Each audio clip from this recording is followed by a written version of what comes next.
Gente, então, boa noite. Nós vamos falar, então, agora sobre os aspectos éticos dos acidentes do trabalho, tá? E o que isso vai interferir na vida de vocês e na minha vida e dos trabalhadores, tá? Mas antes disso, a gente precisa definir, né, o que é ética, tá? Então, ética nada mais é do que um conjunto de regras, vamos colocar assim, ou preceitos ou normas que valorizam, né, de forma individual ou de sociedade, a moral, e isso vai estar relacionado com um grupo em específico, um grupo social ou a sociedade. Mas ela também pode ser definida como uma parte da filosofia que vai investigar os princípios que motivam, distorcem, disciplinam ou orientam o comportamento humano, tá? Então, é tudo aquilo que a gente crê que está certo ou errado. Isso seria a ética ali dentro de uma sociedade. Então, vamos trazer uma figura para essa situação, tá? Então, por exemplo, eu sou... a gente mora no Brasil, tá? Nós não comemos carnes de cachorro, porque para nós é antiético isso. Só que se a gente for para alguns países da Ásia, Oriente e etc., eles já comem esse tipo de carne, tá? E lá para eles é normal, não tem problema algum. Só que lá, por exemplo, eles não comem carne de boi, de vaca. E aqui a gente já consome, lá as vacas andam livremente pela cidade. Então, isso é tudo ética, é uma cultura, então isso vai sendo desenhado e isso vai influenciar também em como que a empresa vai trabalhar algumas situações. Mas o que a gente vai falar? A gente vai falar dos aspectos éticos do acidente de trabalho, né? Então, a gente vai entender o que motiva a fazer aquilo, o que vai distorcer, o que está dentro do padrão daquela empresa. Entanto, que quando a gente fala de uma empresa de tamanho grande aí, médio, normalmente, não que as pequenas não tenham, mas é mais difícil, mas de tamanho médio a grande, enfim, eles fazem o quê? Eles têm os objetivos lá, visão, missão, isso é a ética, ali é um código de conduta ético que aquela empresa tem. Então, se eles falam, um dos princípios, visão, missão da empresa fala, nós não testamos os nossos produtos em animais. Isso é um preceito ético daquela empresa. Nós não emitimos CO2 para a atmosfera. Isso é um princípio. Traz benefícios, traz isso, mas isso também é um princípio ético também, tá? Então, são regras que normatizam aí a segurança do trabalho e os acidentes de trabalho. E aí, né, quando a gente fala da segurança do trabalho e a ética, eu preciso entender que a segurança do trabalho nada mais é do que como que eu vou dizer? Um grupo, tá, que vai primar pela saúde e pela segurança do trabalhador, do indivíduo, de quem trabalha ali naquele local, tá? E quando eu falo isso e trago para uma outra interface para entender em quais situações a gente vai, quais são as interfaces disso? Então, a gente tem a parte biológica, a parte humana e a parte econômica. Que é aí que dá o grande tilt, né? Por quê? Porque muitas vezes nós temos uma situação que a gente não consegue olhar o lado humano e o econômico na mesma moeda, na mesma precedência, na mesma força, tá? Então, isso também é uma situação. Só que aí são campos que têm crescido muito, de forma exponencial, de estudos, de busca por melhorias e etc., tá? Então, automaticamente, nessas áreas, a ética também vem crescendo. Não é só a filosofia, a sociologia e tudo isso, mas existe o outro lado também, por exemplo, o médico, a medicina, a biologia, tudo isso vai trabalhar bastante a ética, né? Um médico, por exemplo, você vai lá, conta um negócio para o médico não pode sair contando para todo mundo. Ele não pode falar dos seus resultados. E a mesma coisa isso em um acidente de trabalho, em uma situação, tá? E da mesma forma, a gente espera que a ética seja envolvida e desenvolvida no âmbito das empresas, tá? Por quê? Porque a gente a gente não, né? Tem havido um crescimento de informação, de busca, de conhecimento em algumas áreas, como, por exemplo, nas áreas biomédicas, tecnológicas, o advento da tecnologia, a prestação de serviço e nos negócios. Então, tudo isso acaba auxiliando, melhorando ali o olhar ético e moral para a situação do empregado e do empregador, tá? E aí tem uma frase bastante interessante, tá? Que foi escrita pelo Guido Rossi e que a gente precisa avaliar ela e tentar interpretar e pensar nela, o que isso reflete, tá? Que fala lá, o problema dos relacionamentos entre a ética e as atividades econômicas, que é uma coisa que muitas vezes é difícil de encaixar, né? Sempre foi e é uma causa das mais angustiantes da busca interior no pensamento antigo e no pensamento moderno, tá? Não é só lá no passado, mas hoje também a gente pensa muito sobre isso. E isso faz com que o atual período de crise, por exemplo, a gente volte, sempre que tem crise, a gente volta para o quê? Para a ética. Então, por exemplo, vamos falar do que a gente vive hoje, do Covid. Todo mundo sabe que tem que usar máscara, que tem que passar álcool gel, tudo isso. Mas muitas vezes sabe que tem que ficar distante uma pessoa da outra, mas tem gente que não tem essa consciência. E fica lá. Será que essa pessoa está nos preceitos éticos? Não está. Eu já arrumei briga no shopping, ainda a pessoa virou para mim e falou assim: está com medo de pegar? Fique em casa. Eu falei: não, e se eu tiver e você pegar e morrer? Né? Não é só eu pegar, eu transmitir para os outros também. Então, a gente tem que pensar nisso. Posso pensar só no meu próprio umbigo, eu tenho que pensar, às vezes, no umbigo dos outros, tá? E, normalmente, quando a gente fala de ética, tá? Independente de onde nós estejamos falando, qual é o âmbito da sociedade que nós estamos falando, normalmente está tendo um problema situacional naquele momento, naquele local, tá? Porque a gente só fala de ética quando a gente tem problema, infelizmente. Ou na escola, né? Estudando filosofia e sociologia. E aí, né, a gente precisa lembrar, né, ou entender que na luta de um técnico de segurança do trabalho, precisa sempre prevalecer a ética profissional. Porém, tá? É um grande desafio do profissional. Por quê? Porque você está, por diversos momentos, incluído em situações que você tem o seu empregador, que é quem paga o seu salário, mas você tem um empregado que está atrás de você que você tem que garantir a saúde dele. E aí você fica no meio do tiroteio e você muitas vezes acaba olhando para o seu empregador porque ele quer lucro em cima de lucro, só que é ele que te paga. E às vezes, se você não fizer o que ele fala, você vai ser mandado embora. Mas e a ética? Porque quando vocês terminarem o curso, vocês vão fazer o juramento, a bandeira, e isso tudo pode trazer problemas posteriores até para vocês que a gente vai entrar daqui a pouco. Então, é importante vocês entenderem. E aí, se aquela empresa não está seguindo o que precisa ser seguido, não é o ideal, né? Mas às vezes a gente vai precisar denunciar, tá? Não é o ideal, porque o ideal seria não ter que ninguém denunciar ninguém, né? Então...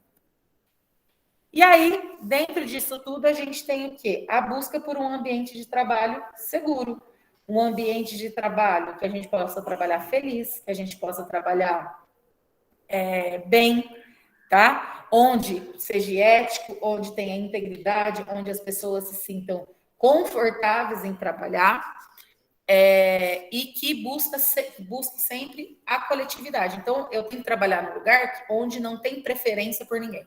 É fácil isso, não é? Muitas vezes a gente tem aí a situação que, tipo, tem os preferidos, eles ganham mais, eles têm alguns benefícios, tipo assim, ele vai faltar. Não dá nada. A Manuela vai faltar. Ixi, Manuela não tem. Então, ou você traz atestado, ou você fica com falta. Existe, né? Então, isso a gente precisa pensar quando a gente fala desse ambiente de trabalho, tá? E aí, com o objetivo de diminuir tanto os problemas trabalhistas, como prevenir os acidentes e incidentes, existe hoje, atualmente, a implantação de um programa que chama Compliance, tá? Que é um programa de integridade ou conformidade, tá? E ele é bem específico para a área trabalhista. Então, é bem interessante. A gente vai ver um vídeo do Hospital Albert Einstein, que eles falam um pouquinho ali do que acontece, como que eles trabalham, tá? Esse instrumento, esse programa, ele vai auxiliar, tá? Em medidas profiláticas. O que é medidas profiláticas? Aquilo que eu antevejo, né? Não é, aconteceu, eu vou lá e...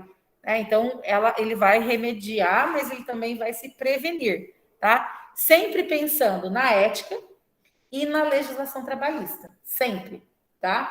Então, quando a gente fala de legislação, vocês até têm aula sobre legislação, mas a gente pensa muito em NR no segurança do trabalho. Vocês ouvem falar NR. Acho que vocês dormem e devem sonhar com isso. Mas eu não posso pensar só nas NRs, eu preciso pensar em todas as outras normas que estão relacionadas com o trabalho. E isso inclui os códigos civis, código penal, e a gente vai falar um pouquinho depois para frente, das leis trabalhistas. Então, tudo isso eu preciso avaliar no mesmo patamar para conseguir colocar esse programa em funcionamento, tá? E, consequentemente, tá? Esse programa vai diminuir os acidentes de trabalho e também as doenças geradas pelo trabalho, tá? Além de reduzir processos e problemas extrajudiciais. Então, por quê? Porque ele consegue antever esses problemas. Então, vou ter um problema, vou ter uma situação, a Thaís vai me meter no pau. Vou fazer o quê? Vou tentar reverter por isso, eu consigo prever isso, tá? E não só da Thaís, mas das outras empresas que eu tenho algum tipo de aliança também, tá?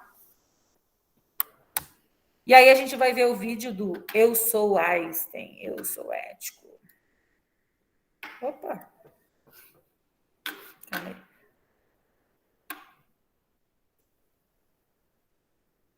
Ixi, o que aconteceu?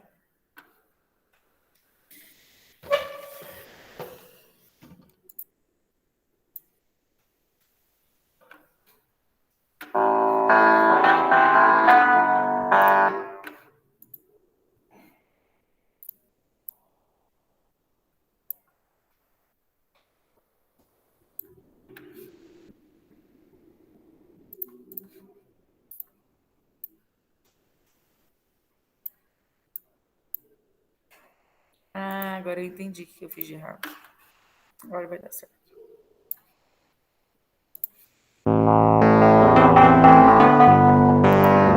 O Einstein, fundado por um grupo de visionários que viam a criação de um hospital a melhor forma de retribuir à sociedade brasileira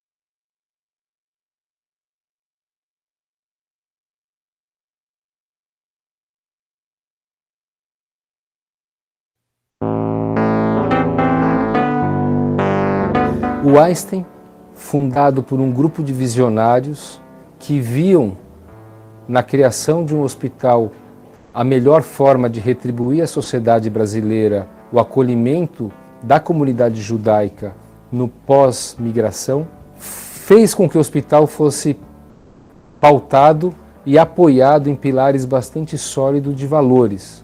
A diretoria de compliance foi criada para nos dar o conforto e a segurança de que esses aspectos éticos e morais estejam, de certa forma, descritos e cumpridos dentro da atividade normal do nosso dia a dia. O compliance quer assegurar que cada um de nós pratique essas regras naquele mundo, naquela área em que nós temos influência. Esta atividade é uma atividade que vem sendo reconhecida como de prioridade e que deve merecer a máxima atenção. Nossa licença de operar, ou seja, a reputação que a gente tem para existir na sociedade e fazer as coisas que estamos fazendo, depende intrinsecamente de que a gente seja vista como uma empresa que é uma boa cidadã. Nosso programa de ética e compliance está estruturado em 7 pilares. O primeiro pilar do programa é a estrutura de compliance, que deve ser independente e ter o apoio da alta administração. O nosso objetivo, em linhas gerais, é garantir um bom ambiente de controle interno e fortalecer e estimular a conduta ética por parte de todos os públicos que se relacionam com o Einstein. O segundo pilar são as políticas e procedimentos. O Manual de Ética é um documento importante que norteia a conduta de colaboradores e profissionais que atuam em nome do Einstein. É preciso garantir que todas as pessoas conheçam e pratiquem as diretrizes institucionais.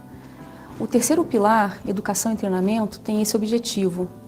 Estamos lançando a campanha Sou Einstein, Sou Ético e convido a todos a participarem das ações de comunicação e treinamento que serão lançadas ao longo deste ano.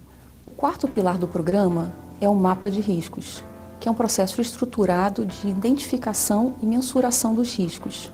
Em 2 anos, a nossa diretoria teve importantes conquistas. Construímos 3 mapas de riscos que nos ajudam a planejar as ações de compliance e os trabalhos de auditoria. Revisamos o manual de ética, elaboramos 12 políticas, treinamos mais de 10 mil colaboradores no manual de ética, orientamos as áreas que tinham dúvidas relacionadas à compliance e fizemos 20 trabalhos de monitoramento e auditoria, de onde surgiram mais de 150 planos de ação para a melhoria do nosso ambiente de controle. O 6º e o 7º pilares dizem respeito ao canal de denúncia e à resposta adequada. O canal permite que qualquer pessoa relatar eventuais violações ao nosso manual de conduta ética. Todo o resultado obtido pela nossa diretoria dependeu fortemente do apoio e da colaboração de todas as áreas do Einstein. Compliance não se faz sozinho. Somos mais uma área parceira da instituição para garantir a excelência do Einstein.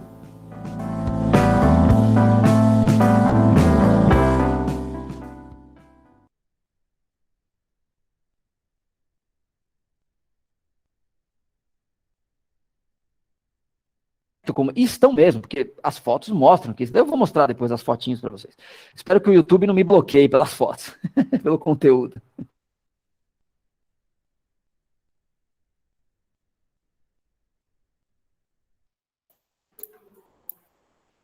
Então, é bem interessante ali a gente ver uma empresa que já coloca isso, uma empresa super renomada na área, né? E que a gente consegue ver aí a situação, o que acontece quando a gente põe esse programa em funcionamento, tá?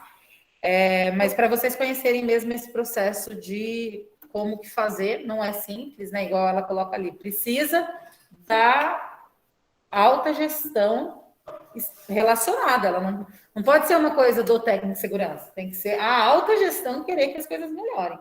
Então, isso também é muito interessante, que muitas vezes joga a responsabilidade para supervisor, para gerente, e os bambambam não estão nem aí para o rolê.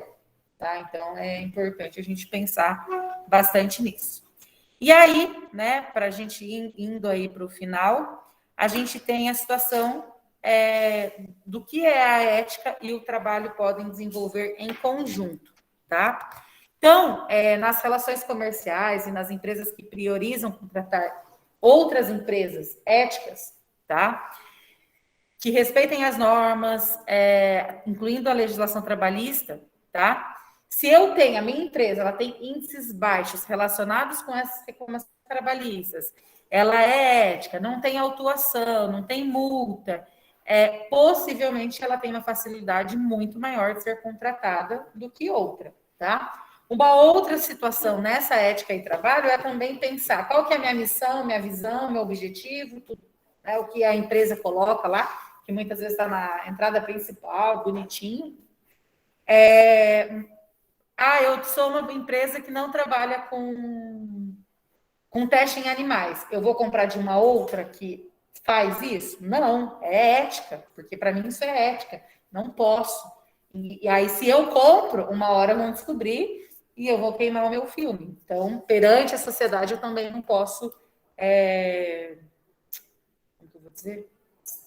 Ser mal visto, né? Porque além de não ser contratado por outras empresas, eu posso também ter problema com o próprio consumidor, tá? E de forma geral e anualmente, diariamente, as empresas brasileiras têm parado de querer dar o seu jeitinho, né?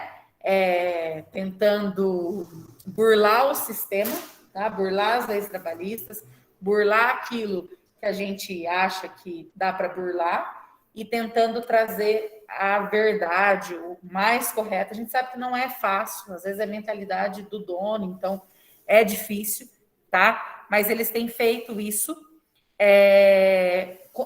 E isso é uma forma madura que o Brasil tem visto que essas mudanças trazem benefícios, tá? Óbvio que, gente, quando eu falo de ética, muitas vezes a ética é mais pautada naquilo que vem na economia, que vem interferir no meu bolso, do que pensando no ser humano. E é isso que eu quero que vocês entendam quando a gente fala dessa disciplina. É principalmente pelo fato de como que eu vou trabalhar isso, como que eu vou me portar diante daquilo. Eu vou dar razão ou para o patrão, estando o patrão errado. E aí, que é o que a gente comentou ontem, eu vou processar ou não vou? Eu acho que a gente tem que sim brigar pelos nossos direitos. Eu acho que é o primeiro ponto na vida, tá? E, né, se necessário, denunciar. E aí fica uma pergunta, não, a gente vai ver alguns slides ainda. O técnico, ele pode responder criminalmente pelo serviço prestado, ou como ele trabalha? Sim. Até eu brinquei que isso devia ficar só essa pergunta e depois eu responder, né? Por quê? O técnico em segurança do trabalho, ele precisa trabalhar com ética, dedicação, honestidade, zelo, buscar atender às legislações específicas, além disso, né, garantir a saúde e segurança do trabalho daquele meu colaborador. Então, isso é o papel do técnico em segurança do trabalho. Mas quando a gente fala disso, não é fácil, não é simples. Então, se eu não garanto isso, eu sei que está errado, e eu não garanto, eu vou responder até criminalmente por isso, tá? Não é fácil seguir isso, porque, infelizmente, a gente tem alguém acima e muitas vezes eles querem diminuir custos, é só isso que a gente ouve, né? E aumentar o lucro dele, né? É sempre assim. E aí, por isso que às vezes se torna um pouco difícil aplicar a nossa profissão. Porém, é necessário aplicar ela e ser correto, porque senão pode ser que sobe para você, tá? E muitas vezes vai sobrar. Como, por exemplo, eu falo que eu dei um treinamento lá, porque segundo a legislação tem que dar o treinamento a cada 6 meses, enfim, vou lá, falo que dei, assino, certifico todo mundo e não dei nada. Isso não pode, gente, é mentira. Se acontecer um problema, isso eu posso responder criminalmente, tá? Por exemplo, tem irregularidade no sistema de controle de fogo, caso pegue fogo. Eu não estou nem aí, deixo passar. Também eu vou responder criminalmente caso aconteça algum problema ou alguma denúncia. Porque às vezes não precisa simplesmente pegar fogo. Não precisa pegar fogo. Pode ter uma denúncia. E aí? Você responde, porque você é o técnico, e também a empresa vai responder, tá? Mas como evitar isso, gente? Elaborando os pareceres técnicos. Por isso que vocês aprendem a mexer, né, nas planilhas. Não é simplesmente para encher linguiça. É porque vocês precisam aprender a preencher e precisam aprender a elaborar esses pareceres. Então, assim, eu tenho dificuldade de escrever. Vou ter que aprender a escrever. Né? Tá? Mas eu preciso escrever o quê? Relatar quais são os riscos existentes, o que eu fiz, quais são as ações que vão ser tomadas. Não é simplesmente eu só falar, isso daqui é errado, tá? Mas e qual que é a solução para isso? Você também tem que dar solução. Gente, infelizmente, a maioria das pessoas tem um grande erro, uma grande situação que eu sempre aponto erro, mas eu nunca falo qual é a solução. Achar erro, gente, todo mundo acha. Mas qual que é a solução para ele? Então, é isso que você tem que fazer. Além de elaborar o parecer, falando quais são os problemas, vocês também precisam dar soluções e as ações que serão feitas e tomadas a partir desse processo, tá? E aí, né, quando a gente fala de um funcionário, independente de qual área, eu tenho a situação do bom funcionário e do mau funcionário. Então, eu tenho situações que o funcionário, ele vai se esforçar ao máximo para garantir tudo aquilo que a legislação fala e tal, e eu tenho aquele que não, tá? Mas sejam, né? Aqueles que se matam, tá? Não precisa se matar, eu acho que existe o limite, mas que fazem de tudo para garantir que a segurança do trabalho seja colocada em prática e seja seguida, tá?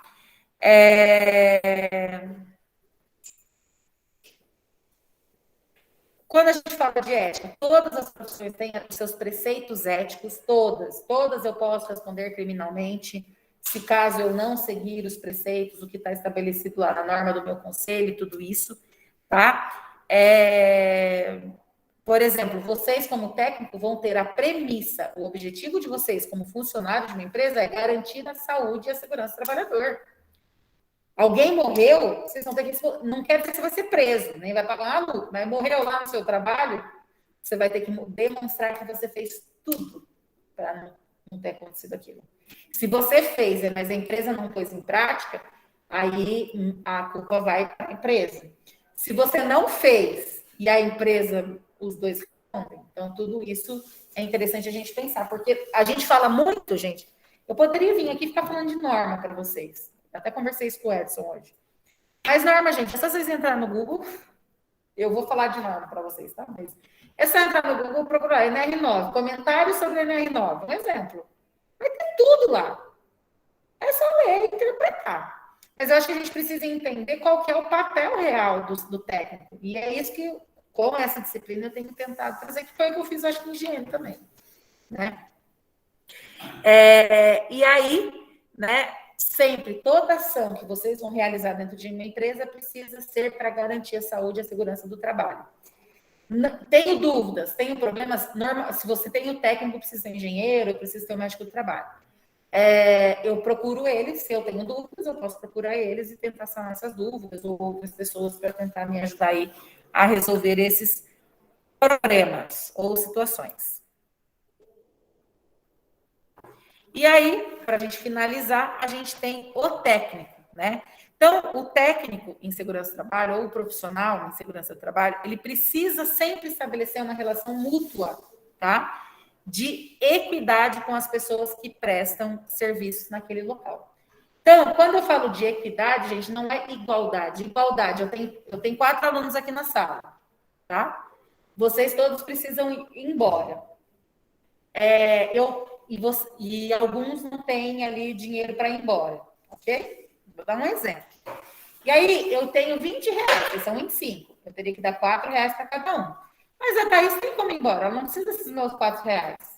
O Jonan também tem como ir embora, não precisa de 4 reais. Mas vocês 3 não têm como ir. Só que se eu der 4 para cada um deles, vai faltar para vocês. Então, eu fiz algo de igual, mas não foi uma equidade.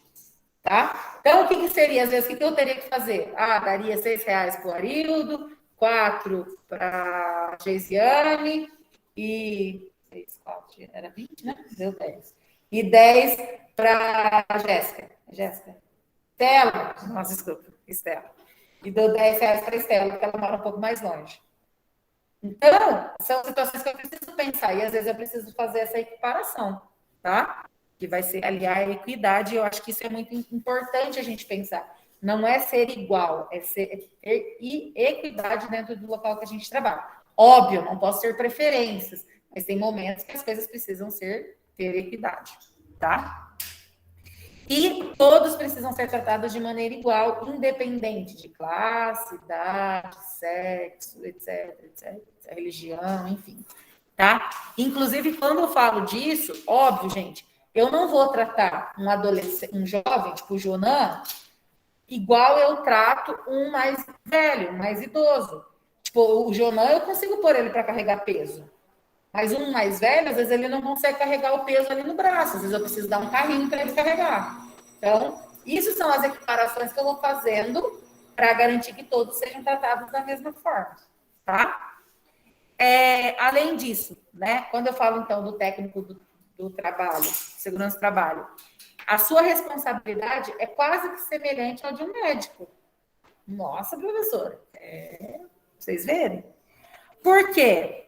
Porque, primeiro de tudo, você tem que garantir que nada vai gerar danos ao colaborador. Você sempre tem que